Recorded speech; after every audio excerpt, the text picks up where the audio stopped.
a beautiful day in the neighborhood. A wonderful day in the neighborhood. Wait, wrong show. Sorry.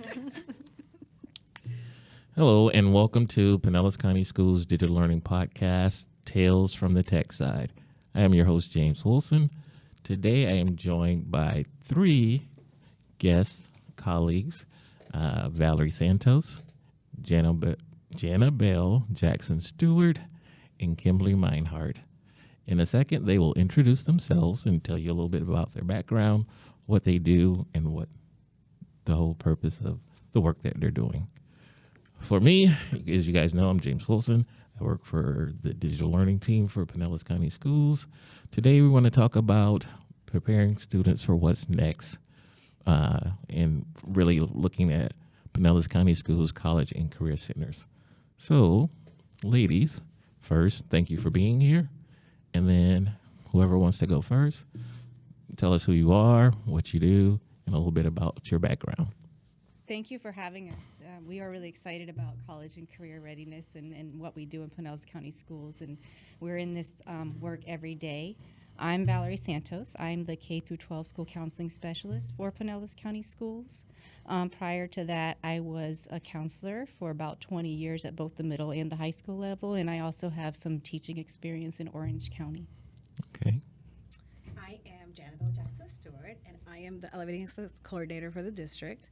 I am also a school counselor. I was a school counselor for about 15 years, 10 of those in Central Florida, Orange County, and Seminole County. And then I moved over here to Pinellas County and did about 3 years of school counseling, and now I am here with the Elevating Excellence program. Hi, thank you for having me as well. My name is Kimberly Meinhardt. I am the College and Career Center District Readiness Manager. Sorry, I think I messed that one up. It's so long of a title. But I work for Pinellas Education Foundation and support with the district in conjunction with them and support the college and career readiness coordinators at each one of the high schools. And a little bit of background about myself. I'm a military wife, so I just moved here a couple years ago, but I've also helped with other programs with Upward Bound and, always helping students with their future. Great. Again, thank you. Welcome to the show. So, Pinellas County Schools College and Career Centers. This is what I know about them. They're in every high school, and there's a location in every high school, supposedly where there's resources to help students prepare for what's next. So that's what I know. Can you guys share a little bit more about what they are and the purpose of these college and career centers? Sure, I'll start because I want to kind of lay the overview for what Pinellas County Schools does, K-12, because we know that the mission is to prepare all students for college and career in life. And so we can't just plop them down in high school and put a college and career center and think that we're going to prepare them that way. We kind of have to start that path for them very young. And so in grades K through 5, we have a platform which is called Computer Galaxy, which they're able to start that career it's kind of more of exposure. It's not really exploration because at those little guys, they need to kind of just see what's out there and kind of start visioning themselves in different places in different ways. So it's kind of the exposure, and that's also supported by the school counselors at elementary schools where we're kind of guiding them, and they have other events like the Great American Teach-In and that kind of to start helping them have that vision of themselves. It's very important to start at that age. Then as we get to middle school, we start using Naviance, which is our platform for grades 6 through 12. And in middle school, we do more exploration, like what are their strengths? Where can they really see themselves? What is something they like to do to kind of help them really start to fine-tune that path and kind of more individualize it. And then in 8th grade, we help them to create that 4-year plan, which maps out all 4 years of high school and kind of identifies, what do I want to do? Do I want to go to a competitive 4-year? Do I want to go to a regular 4-year?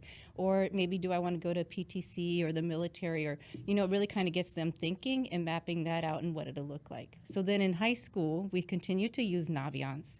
And Naviance will help them to then explore majors, explore colleges or other institutions that align with their 4-year plan and with their post-secondary goal.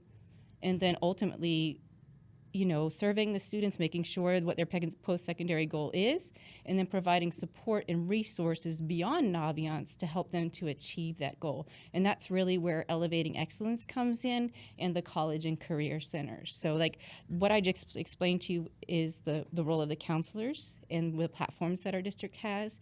And then Janabelle and Kim can kind of further go into the resources and how Elevating Excellence in the college and career centers play into that. Thank you. So then comes me with Elevating Excellence, and Elevating Excellence is the district's initiative that works with our high-achieving students and their parents to create a personalized plan for college success, college-going success.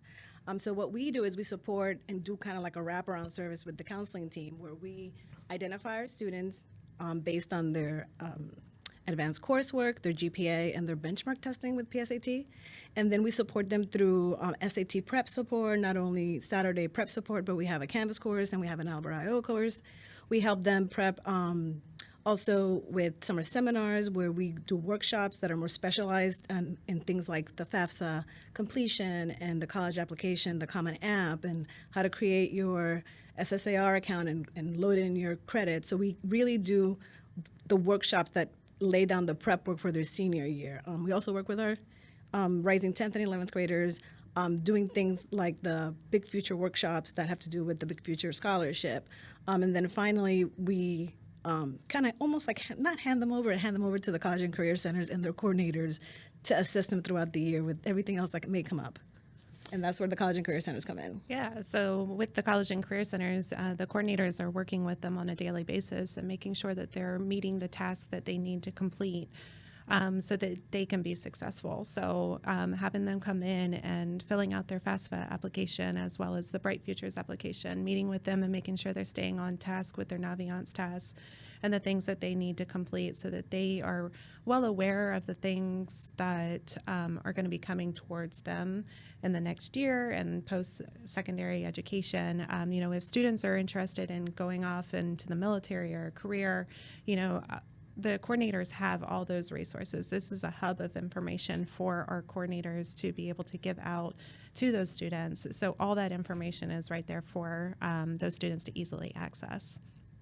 So it starts with the counselors. Yep. So the counselors then start like the conversations through the seminars, through Naviance and that kind of thing. And then so for those students that need more individualized support, that's really what the College and Career Center comes in for. Okay. So if I'm a K-5 parent, right, you said, is it Cooter Galaxy? Do I have access to that? Can I engage in that with my student? Yes, and I will tell you with Galaxy, we had it last year, and then we lost the state took the contract where it wasn't paid for, so we had to wait for funding to come on. So we just had a relaunch in March. So the counselors have just got that back out, and they have been I've worked with principals and counseling teams for them to be able to reach out to parents and log in and stuff like that. And there's flyers available for parents that would like to log in and see what the students are doing. So what type of things would I see as a parent? You'll see them exploring different planets and galaxies, and through there they learn different kind of job skills and that kind of thing. As they get to 4th and 5th grade, they'll kind of do more of the personality and you made me just lose the word. There's a specific word that they learn, like the personality inventory kind of identifies where their strengths are and that kind of thing, and the counselors work with them on identifying that. Okay. Well, I am a parent of a rising 8th to 9th grader. And so you mentioned about the 4-year plan. I have not seen that 4-year plan. So is that something that's in works now, or it has already been completed? When can I expect my son to share that nice 4-year plan with me? Perfect. Actually, that's a great question, because right now is where, we just, coming back in February, we accepted all our positions, right? All our requests for high school. So we accepted a high school. And then in between that and now, we should have met with a high school counselor and seeing what our electives are and that kind of thing. So then now the middle school counselor would come back around, and that's happening. Some schools have it done, some don't, where they go through and they talk about high school credits, they talk about graduation requirements and that kind of thing. And then they also talk about the pathway survey, where we're talking about, do you want to go an advanced scholar? Do you want to be a scholar? Or are you just going to do the college pathway?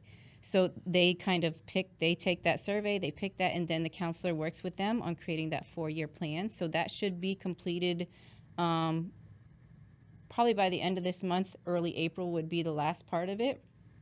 And usually what I do, once I know everybody's kind of gone in, I do follow up with a district email to all 8th grade families saying, hi guys, if you haven't heard from your counselor, this is what you need to know for 8th grade going to 9th grade in transition, and we send that information out. So you should be getting that email really, really soon. Okay, because that was the next thing. I was like, my son is, I'm not going to say a typical teenage boy, but he's a typical teenage boy. So papers tend to get, lost in the shuffle. So, Or you could always ask him to log into Naviance and show you his 4-year plan, because you just read my mind, because I was going to say, is there a digital version of the plan? So they put the 4-year plan in Naviance, actually. Okay. So what will happen is that 4-year plan is or whenever they work with a school counselor, it will go into Naviance. So there is parent accounts. Sometimes we've had some trickery with that, but you do have a parent account that you could reach out with your school counselor to say, hey, I want an Naviance parent account. Or you could say, son, sit down. Can you please show me your 4-year plan? And you can look to see, okay, does that 4-year plan in your Naviance match what I have in my head for you? So I know my son's was already mapped out because I mapped it out for him. And he's currently in 9th grade. And so I will tell you, in 9th grade, what they do is they do reassess what they're looking at. So in the first semester of 9th grade, the first 9th grade seminar that they have with their counselors is looking at that 4-year plan they created, looking at their current schedule and everything, and making sure that that's still aligned with their goal. And if they need to tweak or change anything, then that's that. At that time, they will do it. So they've talked to their 8th grade counselor about it, and then it's mirrored again in 9th grade just to make sure that everybody's on the same page. Okay, thank you. Again, my 14-year-old, he's probably going to kill me one day. But so he tests very well. But again, he's, when it comes to turning in stuff on time and, again, being responsible with his papers and everything, sort of. So his grades sort of, take a ding based on that. So how, as a parent, if he hasn't been selected or targeted for elevating excellence, but I want him to participate in those type of activities, is that possible? Yes, it very much is. So what we do when we identify our students is that we just basically start offering the support to the family and the student. And there's a couple of ways to be part of the Elevating Excellence program. So it's not just based on his testing, it's a combination of all things. So we're looking at the coursework. Are they taking advanced coursework? We're looking at those GPAs. We look at a 3.0 GPA and above because that is pretty much where the state university system is at a 3.0 or above. And then we look at those benchmark tests, but they don't have to meet both benchmarks. They can meet one and approaching another or approaching both. So there's a couple of ways that they can become part of our program. But if your student, for whatever reason, doesn't test well or has a little bit of trouble adapting to high school life, they can come to all of our events. All of our events can be found on the website, on the district website. We have an Elevating Excellence website that has not only our events, but what the pillars of our program are and how they can get a hold of me. So they can not only participate in our live events, they can be part of our Canvas course for the SAT prep. They can be part of our Albert I.O. practice for SAT and ACT. And they can 100% attend all of our events. We promote through the College and Career Centers. So I send out personalized invitations to our families, but then the College and Career Centers promote to the whole school. Mm-hmm. So again, even though this is a program that we identify students, everybody's welcomed to participate. Okay. And starting as in 9th grade, they don't get identified until the second semester of 9th grade. Yes, right. So your son wouldn't be identified yet. We wait till they get to 9th grade and start that first semester. Give them a little bit of time to get acclimated to high school. Okay. And so with that, would he be able to go right into the College and Career Center in 9th grade? Like he wants to go and explore and start that whole pathway? Or is that something you guys 10th, 11th, 12th grade? Definitely. No, he can definitely go in at any point and explore in the college and career centers. All of our coordinators know the Naviance tasks and the things that they're going to be working with those specific grade levels. So again, they'll wrap around and just make sure that those students are aware of the things that they should be looking at during the time frame in 9th, 10th, 11th, and 12th grade. And, giving them the resources that they'll need, especially when it starts coming to 10th grade and Big Futures is available for them and the scholarships that are available for them specifically towards those grade levels. So we want to prepare them. So yes, 9th graders, please come in. Yes, please come in. And volunteer opportunities. I mean, Yes. he can actually start volunteer Yep. opportunities this summer. So I That's mean, right. there's other things that he could be working on as he's working towards his post-secondary plan. Lots of opportunities. Okay, so so Naviance allows for the building of a digital portfolio. There's a resume builder in Yep. there. Yes.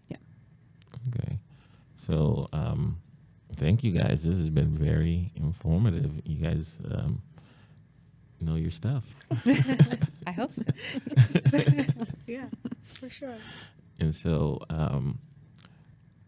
I guess the only thing I would have left to ask is about sort of follow-up services or ongoing support. I mean, so if the student sort of takes the initiative and starts, but then all of a sudden, is there a follow-up or a system to reach out to those students and say, hey, we haven't seen you in a minute. Can you, we'd like to make sure that you haven't changed your mind, or if you've changed your mind, we'd like to show you some other options. Do you guys wrap up Right. follow-up services? So I in think there? we have several opportunities that we do that with. For example, when we talk about her summer seminar, like when they have all these amazing events in summer, from college tours to Beach Big Futures to cleanup. beach cleanups and all that. If students haven't signed up that are in part of Elevating Excellence, we do follow-up with them. I mean, the biggest follow-up you'll see your senior year is at the beginning of your senior year and this year at the end of your 11th grade, you're going to say, what do I want once I graduate? Do I want to go to a 2-year? Do I want to go to a 4-year? Do I want to go to the military? They have to say what they want. And that whole senior year, the follow-up is, hey, you said you wanted to go to a 2-year, but you still haven't applied to SPC or whatever. Or you said you want to go to a 2-year. SPC is having this free application event. We invite them. We pull them in. We make sure that we have them. So then at the end of the year, we even have wraparound services after they graduate saying, hey, you graduated, but you still on your senior survey said that you didn't apply anywhere. You didn't do anything. And have events to kind of say, hey, we can still get you where you need to go, making sure that every student has that opportunity. And also, every year with the Elevating Excellence program, they have to see their students based on the calendar that follows the counseling calendar, the student services calendar. So they get to see their seniors, they get to see all of their seniors, and then they see their juniors, and then they see their sophomores, and so on and so forth. And that happens every year. So that's also a follow-up year from year to year of like, here we were in 9th grade, second semester, now we're 10th grade. Did you participate in the summer seminar? What do you need assistance with? Then we go to 11th grade, and it just kind of continuously goes around and around, kind of like following up on what are the tasks? Did you complete them? What else can we help you with? Have you changed your mind? That kind of stuff. And I will have to add to that as well, too. Each one of our coordinators has a calendar, so students and parents can go onto their calendar and schedule appointments to go in and talk to the coordinators as well, too. So that is a great opportunity for both our students and parents. And so is that calendar available through the Elevating Excellence site or through the district site, or is there a separate college and career website through the Pinellas Education Foundation where parents can find that? So the coordinators have like a flyer that's going around the school that they have their calendar code on, so they could just do a quick QR code. However, on the Elevating Excellence website, we do have the email addresses for each one of our coordinators and champions, and the parents can get a hold of them that way as well too, so that they can set appointments if they wanted to. Yeah. Okay, and Janabelle, that Elevating Excellence site is linked to the district website, correct? It is. It is linked to the district website and to the College and Career Center website. And we have not only our events, but we have district events on our calendar. And it's also linked to the College and Career website. So it's kind of link to all the things, Bright Futures, scholarships, counseling team. And they have my personal information. Anybody can contact me. They can email me. They can call me. If they have any questions, whether they're on the counseling side or on the Elevating Excellence side or on the college going side, they can just reach out to me. And I speak Spanish, so for our Spanish-speaking parents, they can email me in Spanish. They can call me in Spanish. They can just reach out to me. Okay, excellent. And so I know myself, I've learned a lot during this episode. I'm hopeful that our listeners have too. One of the biggest things is that college and career planning doesn't start in high school. It starts way back in our elementary schools with programs and platforms available for parents and students to begin that whole process. So for our listeners, thank you for tuning in. I hope you learned as much as I did. For my guests, thank you all for joining us. And until we meet again, I want to say thank you, and remember to like, subscribe, and share. Thank you. Thank Thank you for having us.